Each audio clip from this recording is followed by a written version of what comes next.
Hey everyone! Hey now. Hey.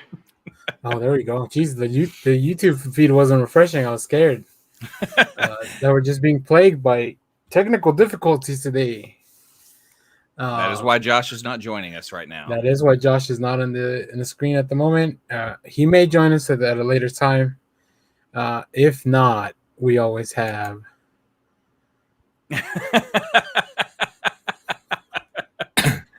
He is our Fisto. Oh my god. Oh, I forgot. I got to take it off. It just stays there. It just stays there playing over and over until over it doesn't. and over and over. Yeah. I thought it was a video. Anyways, well, other than technical difficulties, welcome everyone to the Next Issue podcast. Today we'll be talking about our main topic is going to be season 1, part 1 of Masters of the Universe that released on Netflix on Friday. We will be going full spoilers, but we'll give you plenty of warning before we go into spoilers there. But before that, let's go into our previously on Next Issue and talk about what we've been reading and watching and doing this week. And if Josh joins us at any point, then we'll bring him in. If not, then I will read his list and tell you what I think the story is about. I know the week he actually does read comics. That's why the internet crapped out. Yeah, he broke the internet.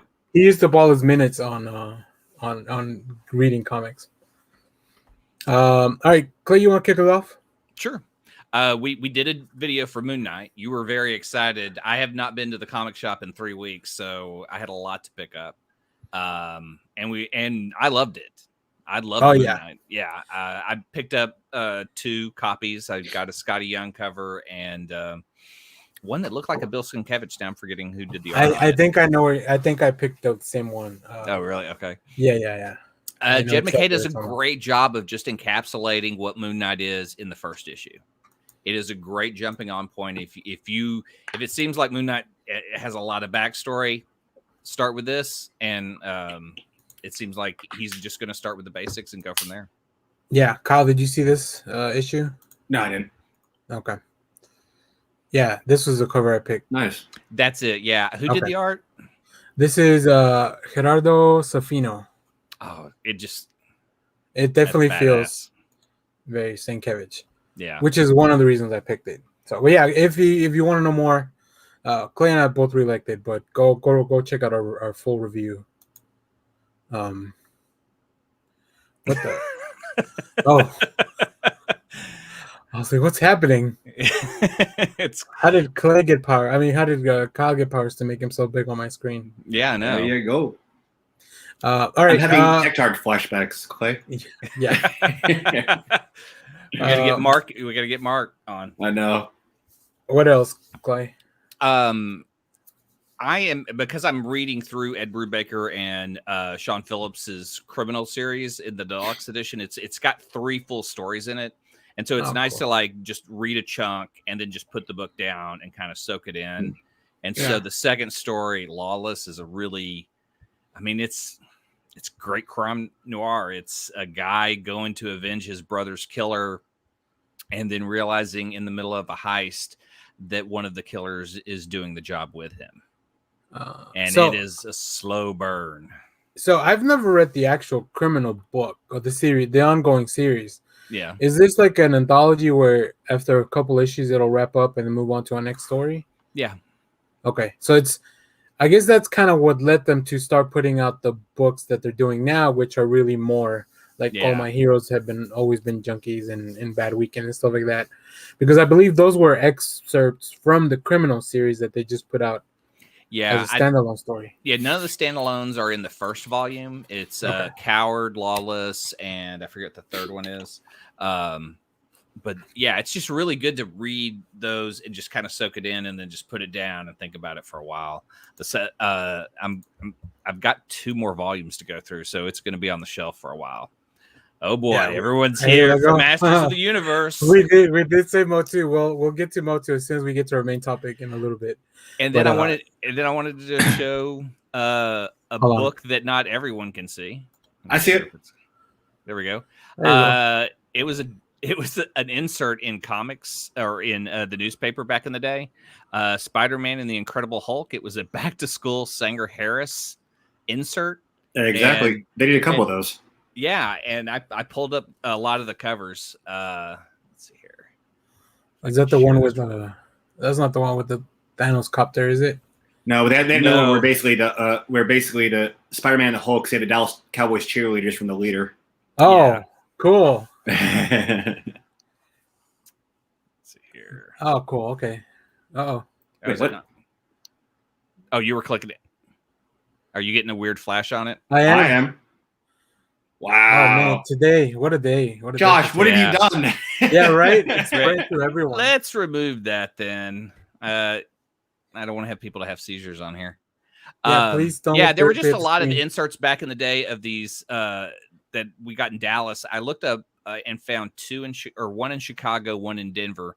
They always had Spider-Man. They had the Hulk in it. Spider-Man was going to visit X-Men visit the state fair. Yeah.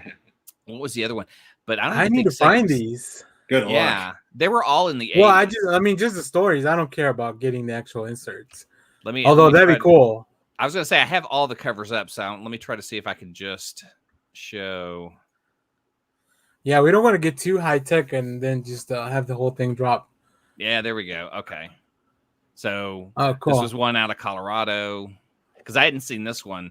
I actually, while looking through it, there was an insert that was never completed that they have all the artwork at Heritage, and they're going to auction it off. What does Spider-Man used to swing in Colorado? I don't know.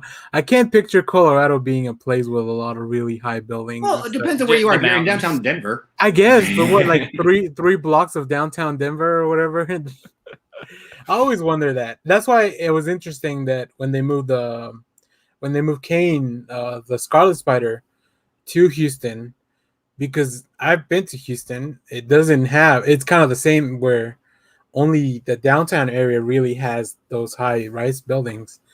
Everything else is just smaller stuff, you know? Yeah. So here's the cover of the Sanger Harris book. And all the ads are just, kids' clothing. Yeah. Nice. But it's pretty great because the Kingpin gets involved. The Sandman will turn himself green and shape himself into the Hulk and then go destroy things to make it look like the Hulk is wrecking the oil industry. And so Kingpin cashes in on that. And it's just so weird. It's just a weird story. I like Sandman raging against the machine. and it's all taking place in an oil field just outside of Dallas. You know, all those oil fields we see? Yeah. Roll towns, yes. Oh, that's cool. Yeah. Man. Let's see here. I'm trying to think if any of these covers were... I'm sorry I'm having to go through it like this so slow, but I don't want to have the tech problems. Foley's. And this was for the San Antonio Express Foley's. News. Yep. Yeah. For our younger viewers, Foley's was eventually bought out by Macy's, and now old department stores. Department store, yeah. So it's kind of a fun throwback to look through. The stories are just so badly thrown together. Hey, Josh. Yeah, that's interesting. That's cool. I for some reason I really like reading comics of superheroes in like places that I'm familiar with, like kind of not the real world, because look at that. Look at the state fair. Holy shit. Yeah. There we go. You know what? Big Tex isn't. They still didn't save it from burning, though. They still didn't save him from burning. Big Tex is definitely a mutant. I believe that's Cockrum, really cool. Dave Cockrum art. That's really cool. That one I would like to have, because I mean, the X-Men were in Dallas for a while, right? Before they went to Australia. Well, yeah, only for like 3 issues. It was only during the Fall of the Mutants story arc. Yeah, still, like, it's really cool because they do... Life, Death, those issues. Yeah, Storm and Forge had a really, like, all that stuff. Yeah, and technically that Incredible Hulk where Wolverine fights him. So, that's cool. The Mark McFarlane issue.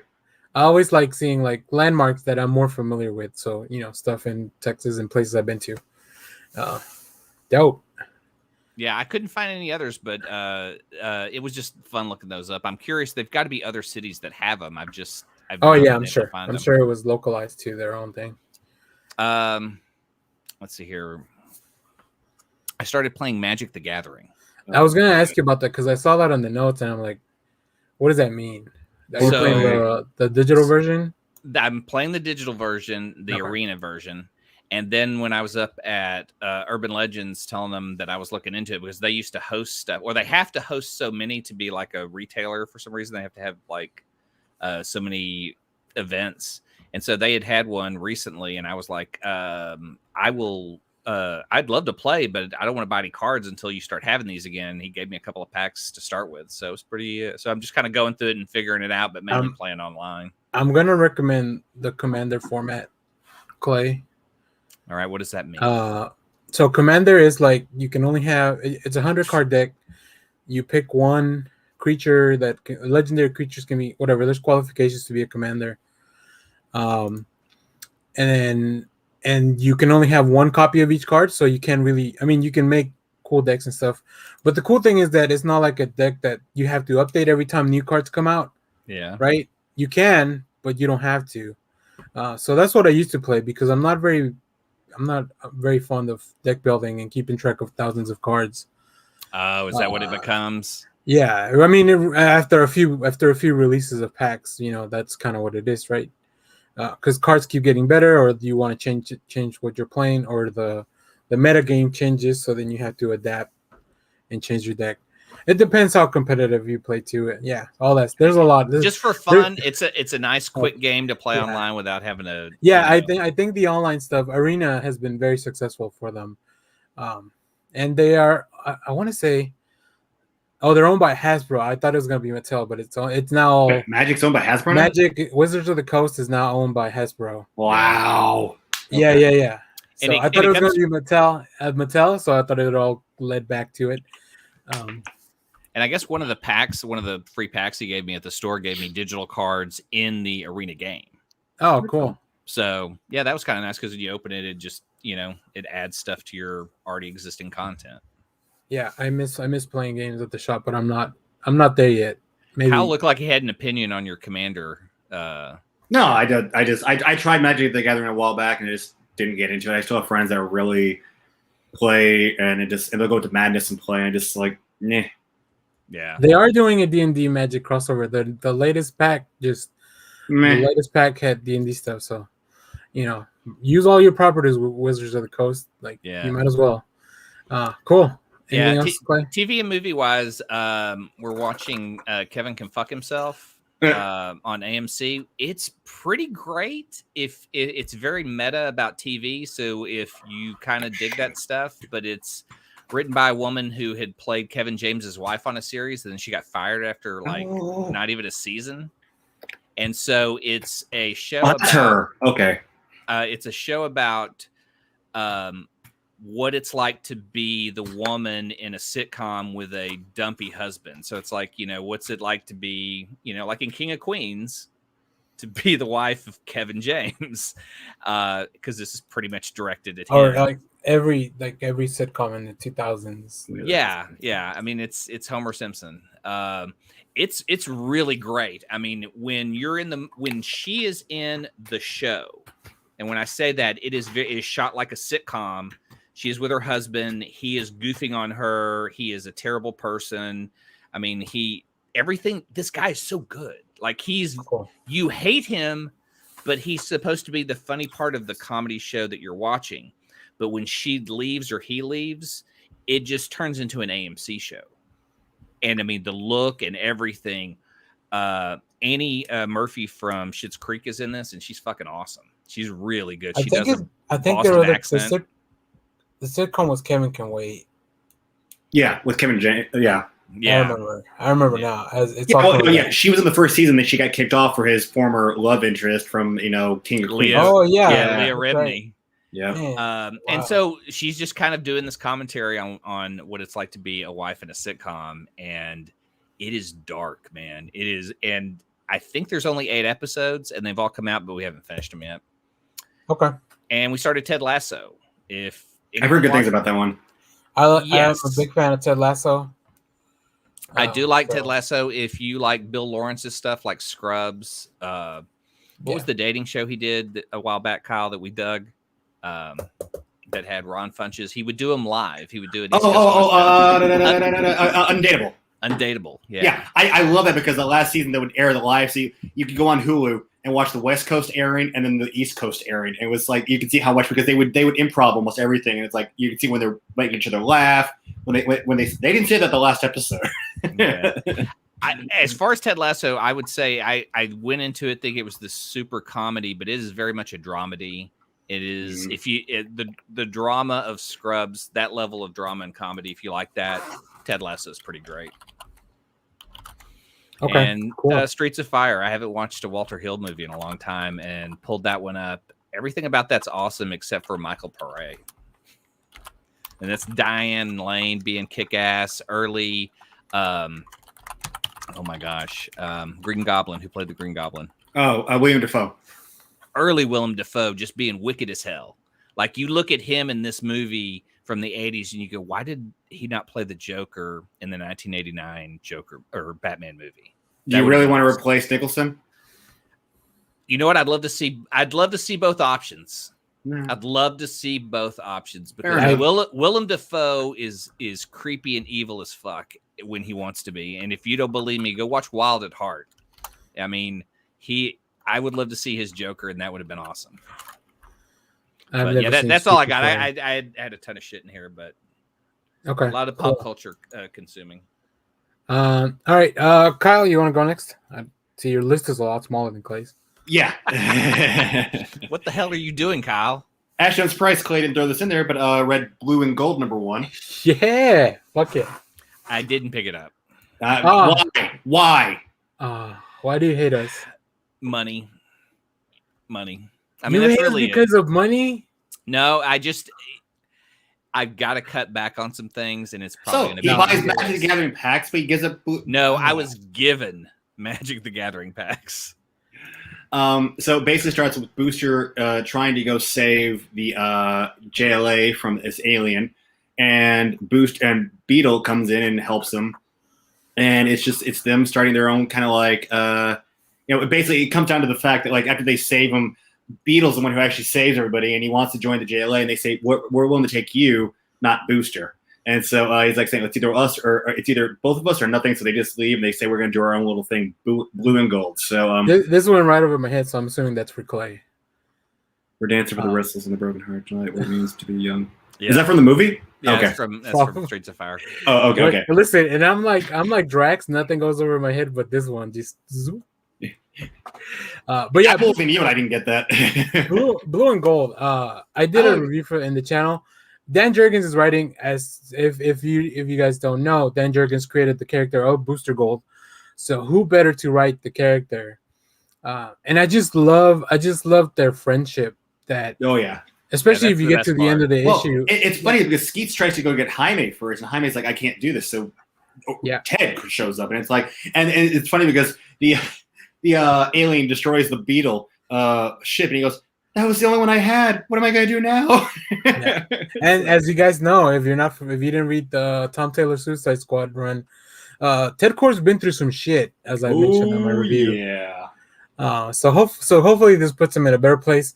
I love the way that Ryan Suck, or maybe this may be the letter. Really, I don't know how they're showing all the Instagram feed, or it's not called Instagram, but it's pretty much like he's live through Skeets. Well, how are okay? Both Clay and Josh are off the show. Neither one picked up the damn issue.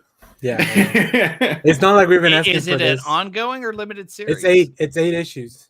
Then I could pick it up after the run for. No, you pick it up now. Be a true fan. Be a true fan of Blue and Gold, and pick up the single issues. I mean, you're the one who always prompts it. You know. This is why they don't give us nice things, Clay, because you don't buy them. Please go tell my local comic shop I'm not buying anything there. I had so many books just from not being in the store. I had 6 Scotty Young covers he pulled. Let me ask a question: does he still do it like they used to do at Lone Star? Does he package them all up together in packaging, or are they all singly individual? Because when we used to work at Lone Star, like for that week, if somebody had a subscription, they would pack everything together in like a sealed bag. It wasn't like individual. They actually packed like if they had 12 issues, they would all be packed together and sealed together to be given to them. No, just individual. Okay. That's it. All right. What else you got? I got what else did I see? Oh yeah, Flash number 772. This is dealing right after Wally gets back from being stuck in the Speed Force and jumping to different speedsters through time. It's Wally comes home. Linda talks to him, gives him a letter, and he realizes, oh crap, we're behind on bills, and he realizes I have to get a job.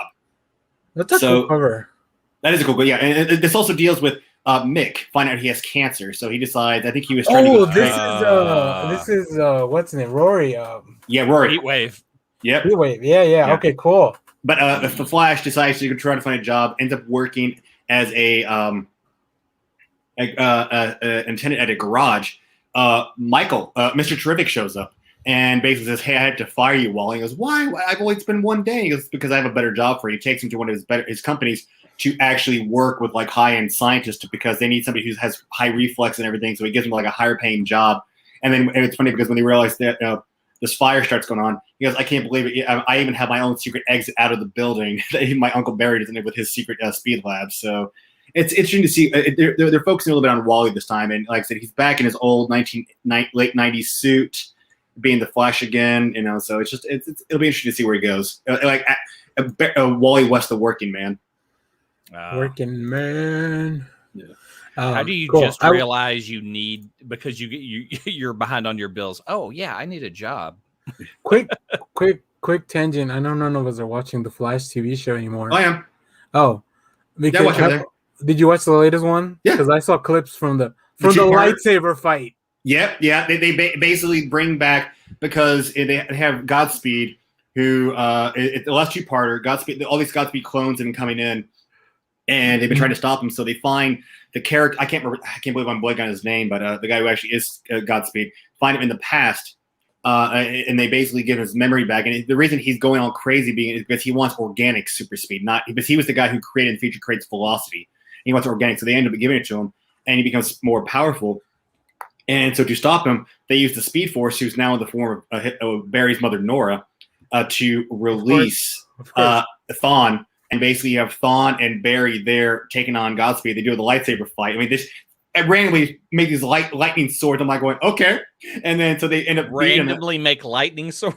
Yeah, they if you haven't seen clips of this, please go look it up on YouTube. They end up doing a Phantom Menace type file. It's two Jedi versus or Sith and Jedi versus somebody on TikTok put it to Duel of the Fates. Oh, really? Yeah, that's how. Like I said, I'm not watching the show.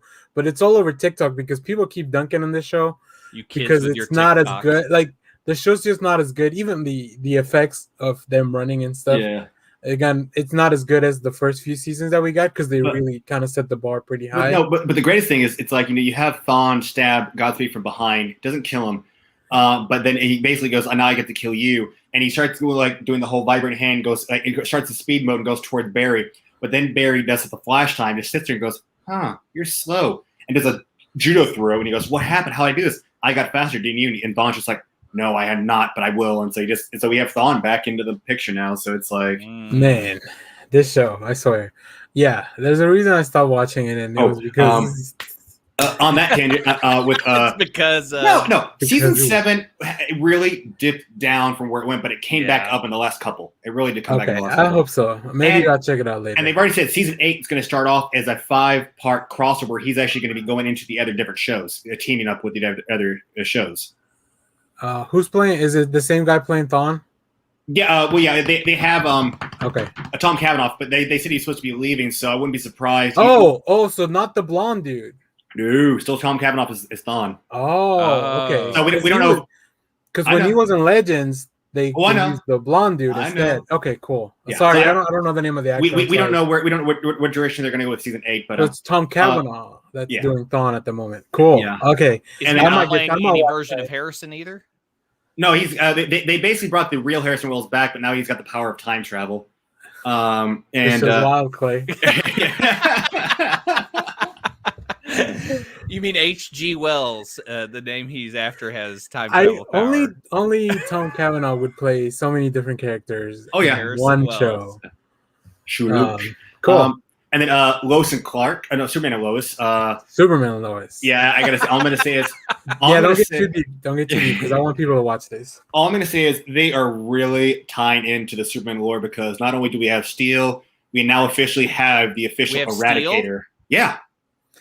Clay, this show's so good. I don't know what you should be watching this show. They introduced Steel, and now we officially have the Eradicator, like the human body form of the Eradicator, and it's like, my God, we're Superboy. It's a lot of work looking for a job. So you guys know, I love Legends, but this season, Superman and Lois is the best CW show that they have. Yeah, the Legends start off. It was a little hard getting through some of the things when they really didn't when they were looking for Sarah, but since they found Sarah. I'm really enjoying the episodes now. Same. Yeah. Removing Sarah from the Legends was the worst thing they could have done. But the last couple of episodes, because now Mick Rory's pregnant with aliens. He has eggs laying inside of his head. Because he made it with this girl, this alien who basically stuck a tentacle into his ear. Yep. And you find out what's his name? Gary's an alien. Yeah. And then Constantine has lost the ability to use magic. I think that's a budget. That's a budget storyline. Weird. No, no. Right now, what they're doing with this stuff, and I love Bayrod. They're so. Oh my God, the last couple episodes, I've had a lot of fun watching them. And I think we had the old version of Sorry, which I like better. Yeah. No, well, they because there are two versions of Sorry, they can actually switch out as long as one is trapped in the totem, the other one can come out. So right. So. And cool. I got one other last thing. I was on Netflix app. Of course, the one thing that I did watch this week was Master Universe Revelations, which everybody should have seen. But I was looking for other stuff on there, and I found an anime that based on a manga called The Way of the House Husband. It's about an ex-Yakuza boss who basically gives up his life of crime to become a house husband. And they're like, I think they're like 5 or 6 episodes, and they're full like 23 or 22 or 23-minute episodes, but they're done in small skits. And it's just him being a really almost no reaction kind of house husband, and it's animated very like not like fully animated. It's almost done like kind of like it's hard to explain. It's kind of like stop motion. Yeah, exactly. Yeah. It's very. So that was one of the things that it took me a second to get used to, because it is like I said, it's animation like you said, but it's almost like they're showing you panels from the manga that are moving around kind of like a slideshow as opposed to like fully animated. It's really weird, but I enjoy the premise. It's fun. It's really fun. It's like he had one like he ends up like this one mob boss who goes, we can't. There we go. Yeah. Here's our protagonist. One mob boss is like he's in his Mercedes and he ends up coming out, trips, falls through the glass. They're like, oh my God, it's the ex-boss, and they start chasing him. And they realize that they get into like this thing where he's not trying to run from them. He's trying to go into the store so he can actually buy something from the store before like the horde of wives come and do the whole clearance section. And he goes like, "Hey, will you stop?" And he saves their lives. And he goes, "I've given my life to be a house husband." You lie. And the next thing he does is he puts these mittens on the other Yakuza boss's hands, and all the Yakuza boss can think of it as how when he was a child, his family was so poor, all his mom could get him was mittens, and so he falls down and starts crying, and the other guy's like, "Boss?" And he it's like random shit, but it's really funny. The manga is really good too. If you want to read that, but the adaptation is pretty faithful to the manga. Yeah, it's only like 5 or 6 episodes on Netflix, but I found it randomly and I'm enjoying it. What's it called? The Way of the House Husband. It's pretty good. All right, well, I'll go through my stuff pretty quickly too. Because I did reviews for a lot of these comics, so I don't want to go over them again. But I did review Superman and the Authority #1. This is a 4-issue miniseries by Grant Morrison, Mikhail Janin, and Jordi Belair. This is the Superman from Superman War of the Worlds from that we just saw recently. Yeah, that's right. Yeah, he wasn't able. Okay. This show's really good. The only thing I'll say, as you can see here in the background, he has to recruit Manchester Black to help him. Oh, so Manchester Black, the copy of the characters, he's going to interact with his own doppelgangers, I guess. Maybe because Jenny Sparks is who he's supposed to be a copy of, and I don't know how the Authority works in DC now. Yeah, it's convoluted, but first issue we haven't really Jenny seen much Quantum of the Authority now. Yeah, it should be Jenny Quantum. Am I right? Is she in the book? That's a Kyle I- question. Not Who? yet. Wait, who? I don't Not read yet, Authority, so no. I don't know. Oh no, I was just seeing if she was in this first issue. No, we haven't really seen anybody from the Authority really yet. So we'll see. But it's really good. Grant Morrison, I just love checking anything they do. Really. So I'm gonna at least pick up a number 1. The other thing I read that I didn't do a review for, so I'll do one now. Mother of Madness. This is the Emilia Clarke, Marguerite Bennett comic. Came out this week, and Emilia Clarke from Game of Thrones. Emilia Clarke. I'll get the one negative thing out of the way. This is definitely a comic that was made to be a pitch for a movie. Because, really? Yeah, but that being said, it's a good comic. Layla Lay's doing art, and she definitely draws the main character to be somebody that you could just cast Emilia Clarke to play the character. So she has a very Queen of Dragons look. For sure. All right. But the comic is weird. Like it's this weird thing. It has a chart in the back to explain how her powers work. But overall, you're following this young. You find out she's a single mother that kind of has to make her way around the world. No, it's actually just a child. Although this child could turn into a dragon. Yeah. There's very little Game of Thrones in it. I will say that. But yeah, it's weird. It's like 36 pages for the first issue, so I would say you check this out. This is probably even just a fun collector item because I don't know, Emilia Clarke is writing the book, so that's cool.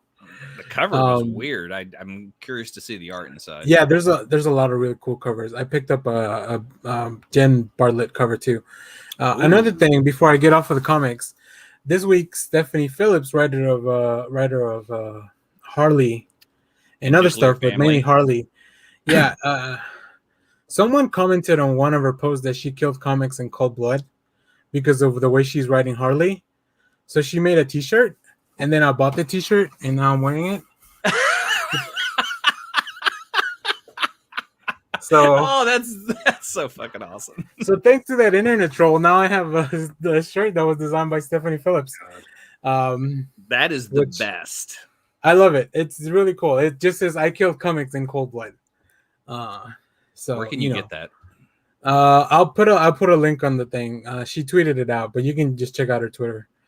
But yeah, it's really cool, and I'm loving Harley so far. So like, I don't know that she killed comics, but if that's what it means to kill comics, then keep destroying them. Just a few movies that I did watch. Oh, I finally finished Sweet Tooth season 1. Go check that out. I really like it. The Forever Purge, it's finally on VOD, so I checked that out because I like the Purge movies, and I didn't get to go to the theater but I this haven't weekend. seen it, so don't spoil it. No spoilers. But I really enjoyed it. I will say the Tenoch, what's his name? Tenoch Huitlan, the guy that's rumored to be playing Namor. Oh, okay. I should know his name. He's a Mexican dude that I want to. He's really good in the movie, and Josh Lucas is also really good. Man, I hadn't seen Josh Lucas in a long time. Yeah, he's in there, so that was good. Isn't he the guy from NCIS New Orleans? I don't watch that show, so I'm not sure. Sure. I don't know what any of those letters mean. On HBO Max, never mind, it's not him. Never mind. Wrong person. HBO Max, they've now released The Empty Man, which is based on a comic by Cullen Bunn and Vanessa Del Rey from Boom Studios. Yeah, it's a horror movie. It's like a psychological horror thriller. I don't know. The last hour of that movie is like a fucking nightmare. It was weird. Yeah. Oh no, I was thinking Lucas Black. Oh, okay. Oh yeah. Which Claymation movie is from the Fast movies. Yeah, he's from Tokyo Drift. Okay. Oh, okay. I'll do a full review on my Letterboxd, but yeah, go check out The Empty Man. I finally saw the best meme that finally knocked the Fast stuff off. There's this thing where somebody's going, what's Vin Diesel's character's name? Dom, what are you doing? It's like, don't worry, the dark side can't stop family, and then you see Vader just chop Dom in half. And I was like, thank you, God. I saw somebody take the end of Endgame and take out Captain Marvel and put Dom and his charger in. So when they start shooting into space, his charger comes through the clouds and destroys the ship. And then he drives off into space. It should not be the charger. It should have been a Fiero. Yeah, Dom doesn't drive imports. All right. The only other thing I want to touch on before we go, and then Josh had a few things, but Josh, if you want me to mention something, put it on the chat if you're still watching. You want me to read his and then tell you because you finally read some stuff. Well, I don't know if he just wants to save it for the next show. So, but while we get an answer for that, we did have Comic-Con at home this week, and the only thing I want to touch on real quick was the Eisners. I know. I haven't seen nor hide nor hear of any news outside of. It's all unless you're subscribed to the Comic-Con YouTube channel. Like, which my Comic-Con feed. I mean, my YouTube feed right now is just Comic-Con panels. Like this whole. I figured most of the sites would have had news like they usually used to do in the past. Yeah, well, a lot of the big studios skipped out on Comic-Con anyways. So that's probably where you're not. There's a lot of comic news, but other than that, the one I did see was they finally showed images of the new Usagi Yojimbo animated series that's going to be coming out for Netflix. All right, yeah, we'll save it. We'll save it for Josh in case he doesn't have a chance to read comics this week. All right, so real quick, some highlights from the Eisners, which for those that may not be aware, the Eisners are the awards for comic book and other comic related things. So like kind of like the Oscars for comics. I hate saying that, but that's probably the easiest way to explain it. It really is. So best continuing series, Usagi Yojimbo by Stan Sakai. Which is awesome because also Stan Sakai also won best lettering for Usagi Yojimbo. Nice. Which is and he just got inducted into the Hall of Fame last year. So and this dude just keeps putting out content and his series is coming to Netflix. Anyways, best limited series, Superman Pals Jimmy Olsen by Matt Fraction and Steve Lieber, which I don't think any of us have read. I have it. It's in my to read pile. Yeah, but it's definitely moved up now. Best new series, Black Widow by Kelly Thompson and Elena Casagrande. I read that recently and I recommended the shit out of it. They do an insane thing with her backstory. Yep. If you like the Black Widow movie, well, I guess even if you didn't like it, you're gonna like this comic. Right, but then I would have to explain what the Pulitzers are. Yeah. It's the Blockbuster Award of comics. It's the MTV Award for comics. It's the Moon Man for comics. Thank you, Lego. Best publication for kids and best adaptation from another medium both went to Superman Smashes the Klan, adapted by Jin Liu Yang and Gurihuru on art. This was the radio serial from the 50s, 40s maybe? 50s, that got adapted into a series. Best writer, James Tynion IV, because he's killing it on everything he's touching. Everything. Best writer artist, Junji Ito, most famously known for the horror manga Uzumaki. Okay. Best penciler team, Mike Allred. Yes. For Zoe, Stardust, Ray Guns, and Moon Dreams. I haven't read Josh isn't here, so it's like he's overrated. All dude's overrated. No. That's why Josh isn't here. That's why the internet's hating on him. And to complete the awards going to the Allred family, best coloring, Laura Allred. There you go. Wife. So that's pretty cool. Best digital comic, Friday by Ed Brubaker and Marcos Martin, published by the Panel Syndicate. And then the last thing, best cover artist, Peach Momoko, who has at least 10 covers out per week. Yeah. So if you know, let me see. Speaking of Tynion, this is from Josh. I finally read the first issue of Department of Truth about goddamn time. Yes. Yeah. Best series based on a Bill Hicks joke. If I knew who Bill Hicks was, I would agree. But you guys can explain that to me later, and then let me know what a Pulitzer is. You don't know who Bill Hicks is? No, I'm not going to Google it. I refuse to Google it. All right. This is required viewing. I am going to put together a Bill Hicks. I'll watch it. Well, you know what? I did eventually watch Pulp Fiction, so I guess anything can happen now. Yeah, Billy. I'm trying to figure out if I should go straight for comedy or do a documentary that'll make you want to see. I'll do like the funnies. All right, now on to our main topic. I have the power!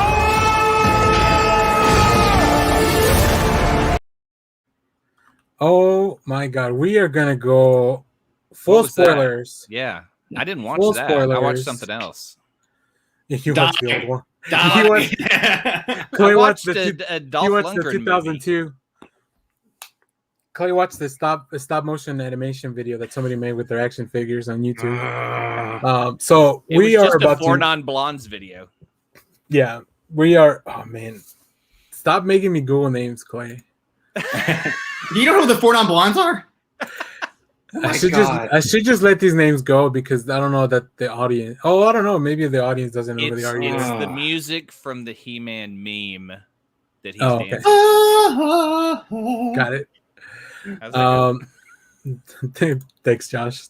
Thanks for Googling it for me. Sure. Yes. That was really only for the video audience. Yes. All right. So full spoilers for Masters of the Universe Revelations. This series is now out on Netflix. We have season 1, part 1, 5 episodes, which we're gonna go.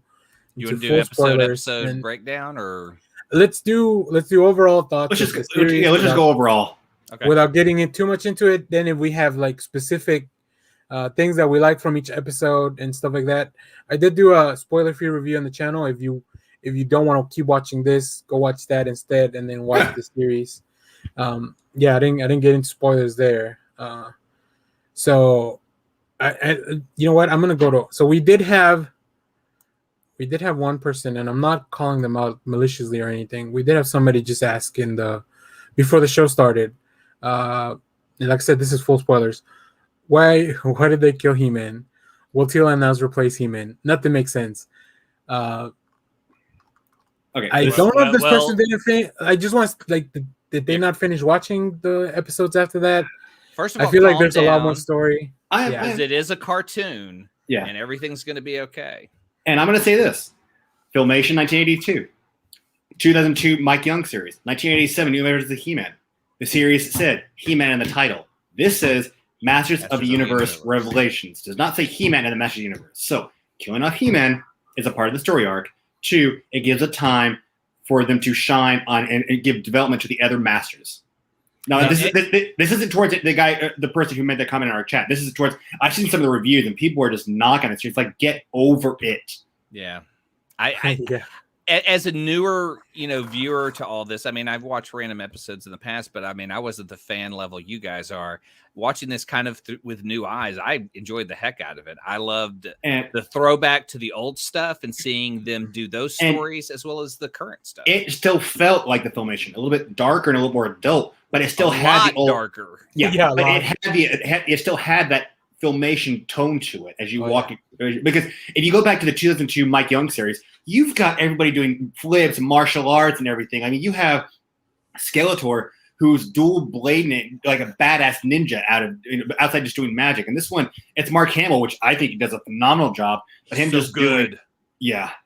Oh my God. The reviews are going to be the reviews. I know. But the critic reviews, which I rarely agree with, Rotten Tomato 94. But again, half the time I usually go for the audience review over the normal, Same. Yeah, but this is the time where it's like I think 23 in the audience review. I'm only going, you guys just don't know what the hell you're talking about. I think I like and like I've mentioned earlier, I'm only more recently as a He-Man fan, and the main reason I got on board was because Kevin Smith announced he was doing this a couple years ago at the PowerCon, right? Yeah, 2 years. I think it was 2019 PowerCon. I don't know when time. I do. I went to the 2018. It was 2019. Oh, okay. So like, I'm a big Kevin Smith fan. I'll check out most of the stuff he does. I don't like all his movies. I like a lot of his movies, but not all of them.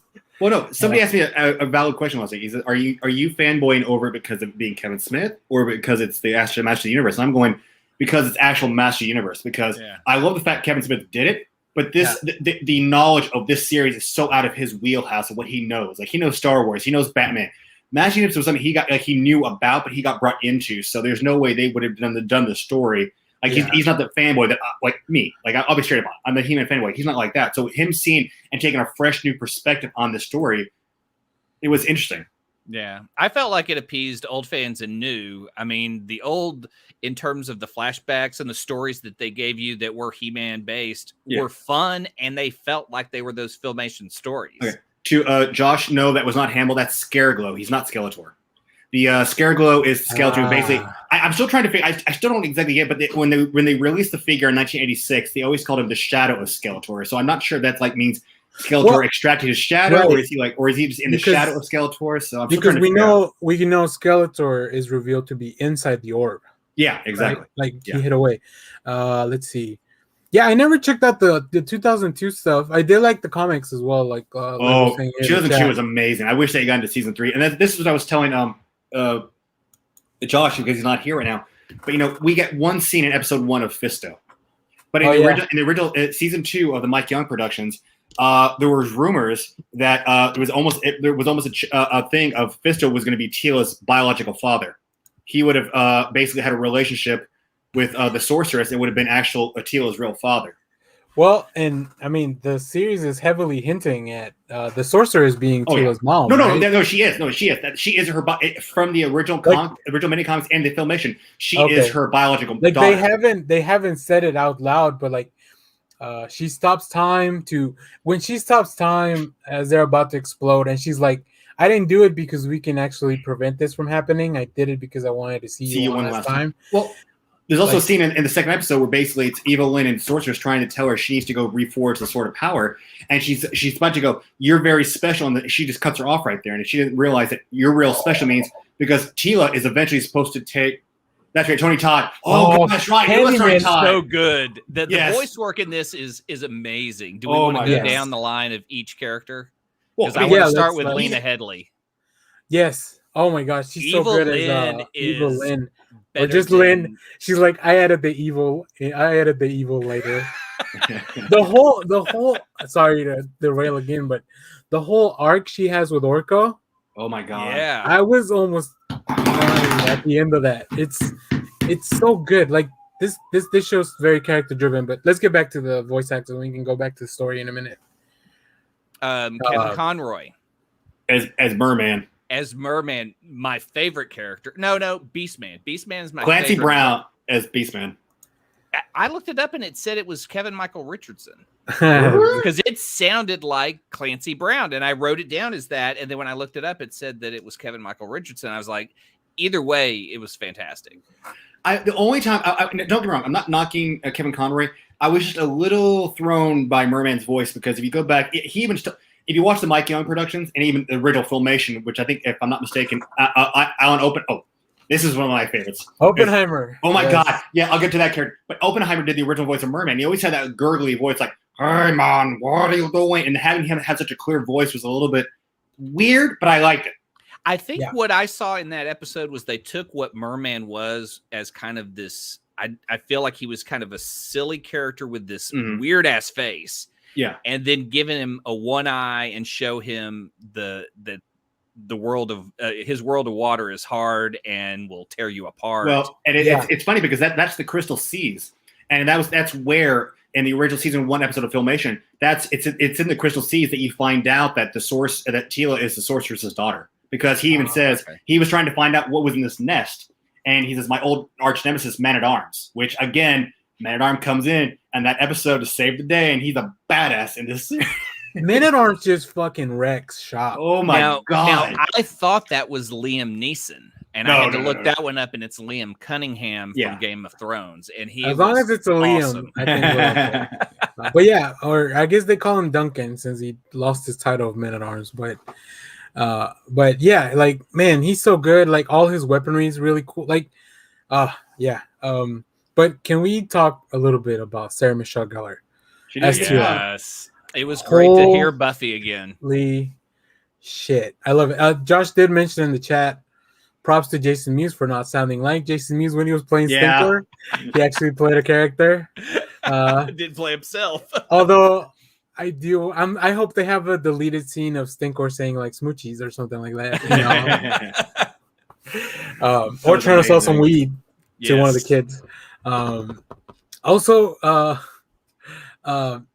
Oppenheimer shows up at It's Mossman. Oh my god, hearing that voice was like he has the hardest death. Like when they show him die, I was like, wait, this is not for kids because you see this screaming creature who's sentient with bones.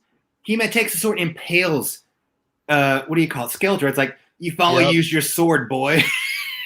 It's like, oh my god. Mossman's death was like the part where I go, oh, this shit is for adults. This is I've seen that panel, and it reminded me of some Swamp Thing comics where you see him like burning, and it's just that outline of this skeleton outline, but it's like also plants, so it looks really cool. Well, if you go back and read that Injustice Master Universe crossover, they actually become really close allies because they're basically the same kind of character. The green, probably. Yeah.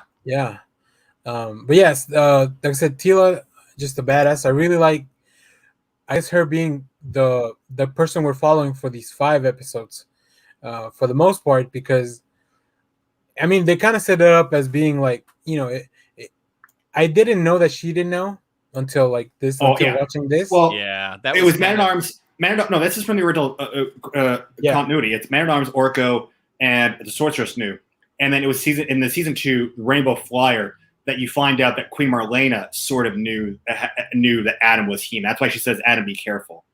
Right. So, that's what I wasn't sure, because in Revelations, they make it very clear that his mom knows, even though his dad doesn't, which is, it's probably just bad parenting. It's in the Rainbow Flyer. Adam's kidnapped, and she leads the Eternian forces to Snake Mountain to help him, and she ends up firing a laser and frees Adam first before freeing anybody else that's been captured. And he even asks her, "Why did you free me first?" She goes, "A mother always knows about her children," and so you realize that she knows he's He-Man. So it's like, okay, the fact they really are. This really is a sequel from the Filmation series. That's what I really enjoyed about it. Oh yeah, and then the changes that they made in I guess the adaptation of the comic too. Like you can really see how it plays into this story. Mm-hmm. And then, like Josh is saying in the chat, they released the first issue of the comic before the series, so you can read that, watch the series, and then the rest of the comic will probably make more sense too, with all the background we're given. I wrote down instead of Old Man Logan, Old Woman Tila. This was the kind of format I saw them just going out, seeing updated versions of everyone, kicking ass when you needed to. I'd rather kind of see what Old Man Duncan. But when he came in at the end of the episode 2 and episode 3, when he's knocking everybody to save that little bit of water, it's just like, he hasn't lost a beat. I hope they do a side story with him because he disappears for a while before he shows back up. Yeah. Oh, like he get his own episode, maybe. Yeah, but that was the vibe I got from this story, was like an Old Man Logan type story, but it really was. Tila. Yeah. Another thing I really appreciated was the flashbacks to kind of reintroduce you to everyone, right? As the funniest one I think was when Merman was introduced. Oh yeah. At the beginning of that episode, I think they throw Heman. Is it Heman? They throw him in the water. Heman and Tila. Heman and Tila. They're about to drown, and the obvious Man-at-Arms shows up to save the day. But then Mark Bernard, who wrote that episode, he had been teasing that he wrote a line that he can't believe they let Skeletor say. And it's when Skeletor says, "Oh, maybe we should paint this like a nice granite color or something like that."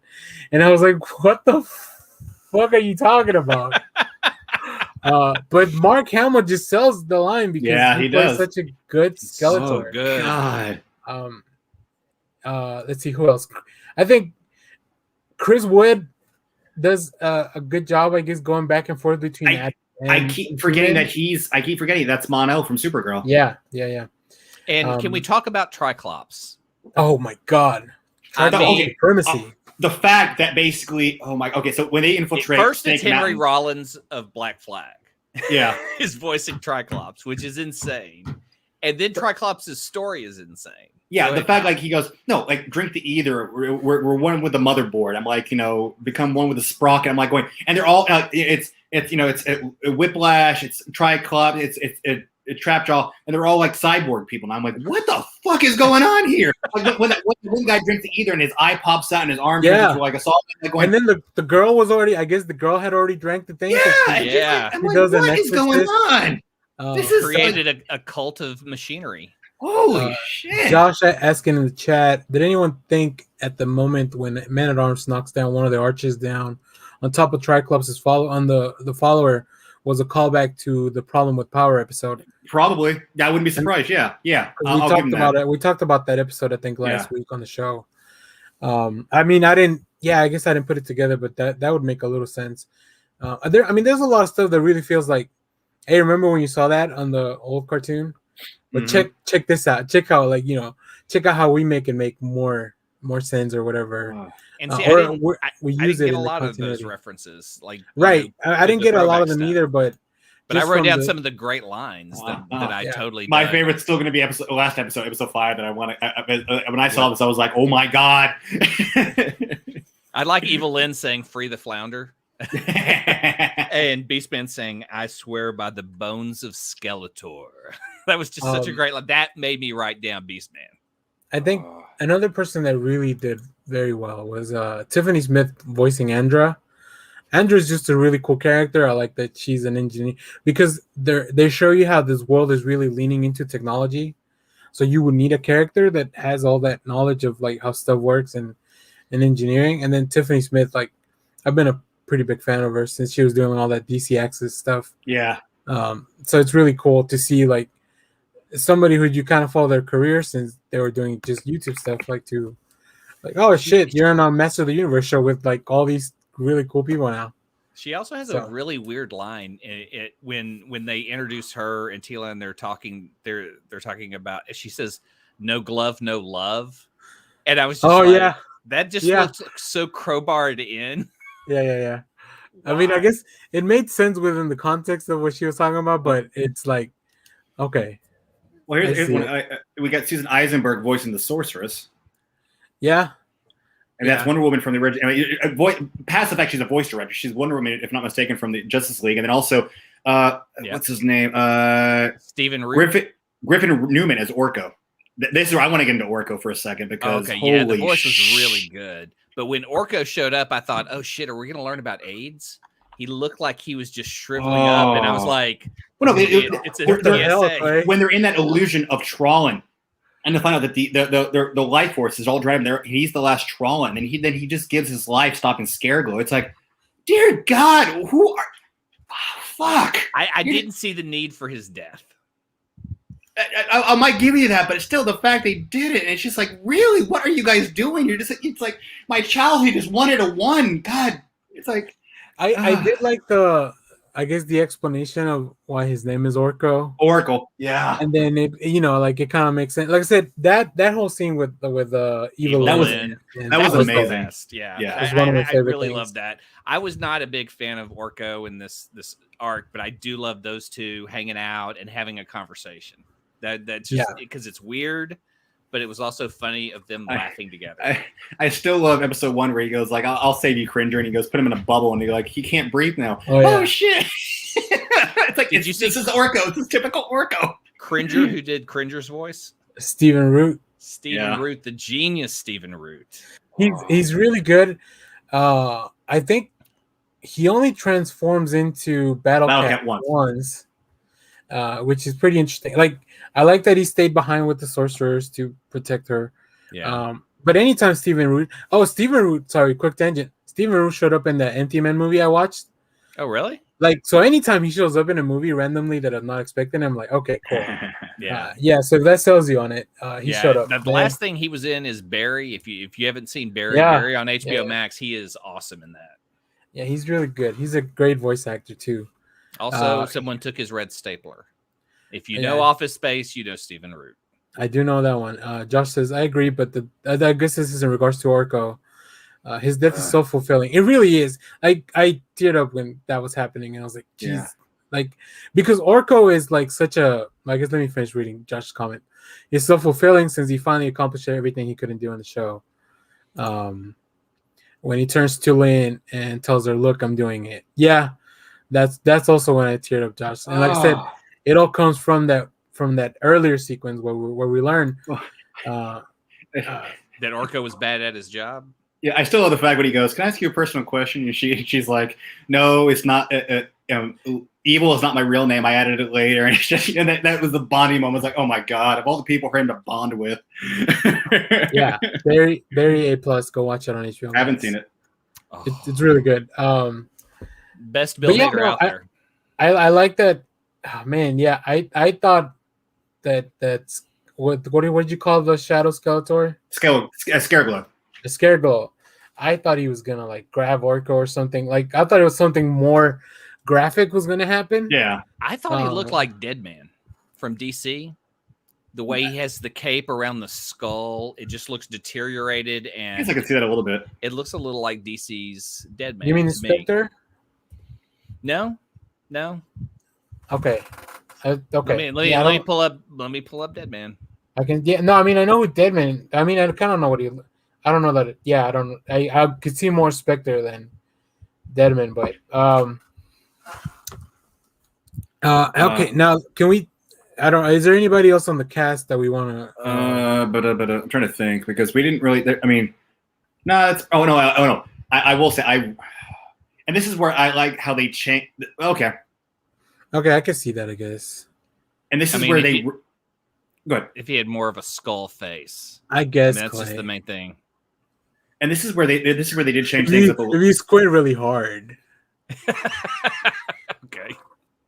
They did change things up a little bit, because I'm not mistaken, because originally Subternia and Pre-Eternia were not heaven and hell in the original, like even I think if I'm not mistaken, like in any of their lore of He-Man that you know of, because Pre-Eternia is basically Eternia's past. It's basically because that's where they went to Pre-Eternia. You had the three towers, you had Grayskull there, but it was because they had died, and that's the form they took. Pre-Eternia in the comic books, everything else was basically like the prehistoric age for Eternia. So King Grayskull was He-Man's descendant. Like, and that's what one other change they made was because originally in the Mike Young productions, the only other time we ever saw King Grayskull outside of any of the toys that Matty Collector did was he was basically he looked exactly like He-Man, just with longer hair and riding a giant green lion. And here they actually make him African American. So that was an interesting choice to go that direction. But you realize he is the guy who originally held the Power Sword. And then it wasn't until they started doing Matty Collector line from a series back in like mid-aughts that you actually have all these other heroes. So you have Hero, who is basically was the Pre-Eternia sorcerer at that time, who basically helped. In the original story arc, it was basically, the Pre-Eternias were basically the Snakemen ruled, and the evil horde tried to conquer Eternia. And you had Grayskull, you had Hero, and then the original sorceress, who was Grayskull's wife, and became the first sorcerer of Grayskull after he died, tried defending the evil horde from and sending them to Despondus or Etheria. And basically, and then you also had the other guy. You saw the other He-Man who was like kind of a darker shade, wear the red armor. That was Wundar, who was the savage He-Man, who was basically the He-Man who carried the sword about 100 years before Adam got it. So I like that they actually threw all these other earlier characters into the actual mix. Like they're showing us like the heroes that were there before Adam took over, becoming Eternia's protector. Yeah, which brings me to the other character I think we kind of overlooked, Roboto. Oh my god, he gets a full arc in this. Oh my god, yeah. Justin very Long. sad arc, and his death too. Oh my god, I know that's the thing. Like, it was weird to have all these deaths in this cartoon when you used to even G.I. Joe parachuting to safety. Roboto is voiced by Justin Long, aka Tusk Man. He's also a but and Henry Rollins is Triclops. Holy shit, I forgot about that. Dude, I was telling you. Yeah, I know. I forgot who Henry Rollins was until I looked at his picture. I want to get Triclops singing "You're a Liar." I just want to see Triclops doing a Rollins video. No, I just forgot who Queen Marlena is. I just found out who Queen Marlena is voiced by. Yeah. Alicia Silverstone. Yeah. Oh, yeah. That girl. Yeah, that's cool. But yeah, like Roboto gets this full, like Man at Arms has two kids in this show. Yeah. Right? Which made it when he had to make the choice to do what he did, to reforge the sword of power. I like he reforges and goes, And when he realizes things about the bird, he goes, "Oh," and he's like, "Oh, she just run! Get the hell out of there!" And he stands there and just takes the full blast. I'm like, "Fuck." Yeah. So that was really, it was really really sad when we lost Roboto, but yeah, it's like I don't know that I don't have any issues with the change of like the Gray Skull being this actual. No, I don't either. But I think again, somebody asked me if they did what they did. They asked me if like they did, they literally asked me is did they Netflix the series, which is what apparently Netflix does when they do properties. Like they did it with Voltron, they changed up a whole bunch of stuff. They changed up a whole bunch of stuff with She-Ra. And I said, no, the only thing they did was like they changed maybe an ethnicity on a certain character, but everybody was pretty much who they were from the previous, part of the cartoon. And I think that's fine. Yeah. And I think that there's some stuff that just really needs to be updated because it's been 30 years. Yeah. Probably more. Well, some of these things. 20 years from the Mike Young production. Yeah, but so even way more than from the Filmation or the comics or the inception of this stuff. Yeah. I remember Josh mentioning he was watching the documentary The Power. Toys That Made Us. I have the Power. No, the other one. The other one. Yeah, the other one. I have the Power. I think it's called that. Josh, correct me in the chat if that's not what it is. I'm surprised Kyle doesn't know it. So I might watch that. I think that one has to do with just the He-Man series and then the movie as well. I think. Yeah. How that came up, which, I mean, I wouldn't mind the crack at a live action movie of this. I want a fighting game from this. I was looking at this and I go, man, this would be a great fighting game. Put Heman and his characters in the Injustice games. No, let them have their own Masters of the Universe game and then build on it. Or I also want them as DLC. I want DLC of Mortal Kombat. For some of these characters. Oh, Mossman would have a really cool fatality. Oh. I mean, God, there's all right. Let's see. I also wanted to talk up. Obviously, this was animated by Powerhouse Animation. Yeah, I loved it. The animation's great. The character designs and updates. Like I mentioned before, I think Beastman is my favorite updated look. Mine too. Yeah, everyone Skeletor looks great. Motu versus DC Universe has one of my favorite panels of any comic I've ever read. Oh shit, that's a recommendation there. Lego, if you want to message me that on Discord or something, I'll try to pull it up because it's a great series. But what panel that would be? It's kind of funny because it's actually a sequel to the Thundercats Master Universe series that they had. Yeah, and also like an alternate ending for the Injustice comics, right? Yeah, basically it's what if Superman had won. Yeah. That's so cool. Like I love all that stuff that they just keep doing different series like that. I mean, that whole Injustice world, like I'll never get tired of reading comics from that. Yeah. Because they have no rules. They can do whatever they want, and that's cool. I saw a TikTok about the origin of Trapjaw. Oh, God, Kronos. His real name is Kronos. Yeah, and it's so sad. Yeah, like he basically raises you saw him as Kronos like once or twice in the Mike Young productions, but then in the comic books they did for it, he raises an army to fight against Skeletor, and Skeletor basically just burns his arm off, burns his jaw off, and basically makes him into the cyborg that he becomes. And it's the thing I saw said, and I don't know, maybe this is from somewhere else. Then, like a gun goes off near his mouth, and it just blows off the bottom of his jaw. Like somebody throws a gun and it goes off, and it. Yeah. I'll if I find the TikTok, I'll try to share it on Twitter because it was wild. But then you're right. Like, and it had to do with some of Men-at-Arms soldiers like being bullies. Oh, see, I didn't know this one. This one, his army. He got his they did one for it was related to the Mike Young by Image Comics, and it was Skeletor that basically just punches over to some blast and his whole jaw just comes ripped off. Yeah, because that's weird. Because then why would he be working for Skeletor if he? Because keep your enemies close. Yeah, he basically his whole thing from the comic book was to work. But even Evil Lynn asked him the question. He goes, "If I stay close, then someday I can overthrow him." I mean, Triclops for sure. Like he immediately rose to power. Oh God, yeah.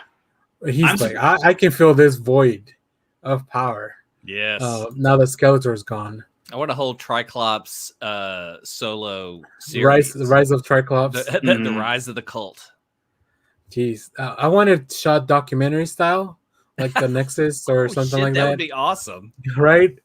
And then Bear McCreary doing a talking head about his cult. Oh shit! Bear McCreary did all the music for this show. I wrote that down because the music was so good. If you don't know Bear McCreary, he's done so much TV, but he did The West Wing. And he did. Wow! Yeah, West Wing, Battlestar Galactica. I sent out a follow-up tweet to my review because I forgot to talk about the music and how awesome. Like, without this music, you don't get the feel of the show. Yeah, you don't get the feel of it at all. I mean, it builds on that and is so. I mean, just the fact that they have this huge orchestral music in a cartoon. Yeah. Another thing that I was looking at while I was putting the review together, the opening that looks like Frazetta. Oh. Yeah, let me see if I can pull it up because I know I used it for the review, so maybe I could just share that. Yeah, that's kind of what's going through my head is I see Frazetta. It's like this is a show that was obviously developed to sell toys and became an iconic kid show with a huge mythology, and now it's to the point where they're toying with just doing away with that and going full Conan. We're going to have swords and killing, and it's for adults. Like, this is not going to be a kid show. We're not going to market to kids, but they're going to have toys and shit. This is weird because this is going to be, and you know, the other thing I got a big vibe from the show was heavy metal. The way Evil Lynn has the Lochnar, or in heavy metal, it's called the Lochnar, moving around. Yeah. And a lot of the moments felt very adult. Well, I mean, just look at this. Look at the opening intro. Yeah. You said heavy metal. Like, this looks like ripped from the pages of heavy metal. Yeah. Right? Oh, God, that's so good. Look at that. Look at this. Oh, man. This is the cover of heavy metal if I've ever seen one. Yes. The Skeletor and Evil Lynn with, what's the name of the cat? Where's the cat? Panther. Where's Skeletor's cat? We didn't see him. I don't know. They use Night Stalker. No, okay. they use Night Stalker, the robotic horse, because Stridor is the good horse. Robotic horse. I knew something was off when Heman didn't show with Battle Cat and he was on a robotic horse. Is this crossing over with Westworld and their robotic horses? Maybe. But yeah, I mean, look, all these. This is just like, and we do get we do see the dude that looks like Conan. What's his name, Kyle? When they go to I need to look that one up. That was the one I forgot. I knew the other ones, but I need to look his name up. He's another like Viking who was again a pre-Eternius hero. Yeah. I mean, they're just going full Conan at this point, don't you think? I mean, it's full sword sorcery. Mm-hmm. We're not good at, but they're gonna market toys to adults. Well, and this is what I like. Like, even in the new series, they end up using the toy-based version of Snake Mountain. Instead of what they originally had in Filmation. I have an image of the original what Snake Mountain looked like, because you had it like with the snake head and you had the two little faces on the side. But this one is what they originally had for. In the chat. Like, yeah, I mean, I think I would buy action figures of pretty much everyone we've seen so far. Beastman is at the top of my list because that redesign is awesome. His whole character in the show was awesome. I even love at the end when Evil Lynn walks over and he's just like, he's with her. No need to say anything. He is with Evil Lynn. You pull it up? Yeah, I put it in the chat. Yeah, so this is what Snake Mountain originally looked like in the in the original Filmation. Less no tongue coming out of the mouth and. That's one of the things I touched on the review, right? Because of Powerhouse Animations is not making 100 they're not making 65 episodes for one season, right? They don't have to put this out weekly. Yeah. They're making 10 for season 1, and then hopefully we get more after that. But I admit that if they use the Filmation reuse of stock footage over and over again, I would have laughed. That would have gotten me. That would have been amazing. But yeah, there's so much detail. There's so much color. The backgrounds are like they're full. Like the world feels like an actual world. You can, because sometimes a lot of these older cartoons they would have like either empty backgrounds, there will be just mountains and stuff like that. Which, like I said, I completely understand. I saw a thing where the reason most of Hanna-Barbera's characters have collars is so that they don't have to animate the bodies and they can just animate the heads, and that would decrease the animation time. But I mean, Powerhouse, they've been doing really cool things even before Heman. So if you see anything that's Powerhouse animation, you should probably check it out, at least for the animation. I do want to ask both of you, though, because we did see how they can go back and tell the old He-Man stories in kind of that tone of what the show was, and they can go forward and tell darker, edgier stories. If you had to pick one, which one would you want? Oh, Lord. I mean, I think at this point, I would go with the edgier stuff. Yeah. I mean, we got 130 episodes in the Filmation. We've already done enough of the back stuff. I think I'd like to see more of like what's like. I almost like to see where's Clamchamp, where's Fisto, where's Extendar, where's Cyclone, where's where's Ram Man, where's Many-Faces. I'd like to know where half of them are during this age of where there's no magic, and it's been a couple of years since things have changed on Eternia. What was the time jump between? At least a couple of years. I want to say probably at least 2 or 3. That's at least. But they mentioned, like, I think one time when it's Tila meeting back up with Man at Arms. I think he said it's been a few years, so I want to say at least probably 2 or 3. Long enough for her to get a haircut, and him to grow his hair out. Yeah, that's true. Because I love she gets a haircut and she goes, "That was my old life," and so I wrote down a note. Her old life was long hair. And I don't think Triclops made the order of the sprocket overnight, so there had to be at least a little time to find like this technology and this ether that makes you into cyborg, and also develop your own religion. Oh my god! Yeah, that was the awesome part for me. I when that showed up, I was like, "What the fuck is happening in this show? They're writing a cult religion that's dedicated to digital conversion." Yep. Yeah, that's what it was. Yeah. I saw that. I was just like, wow, they are going some different direction with this show. And like I said, I don't want to give too much time to the reviews, but the one I went back, I went to look at what the reviews were saying, because I wanted to try to understand if there was anything more than just misogyny behind them. And it's not. The main complaint is, where's Heman? Yeah. I saw him in at least 4 of the 5 episodes, I think.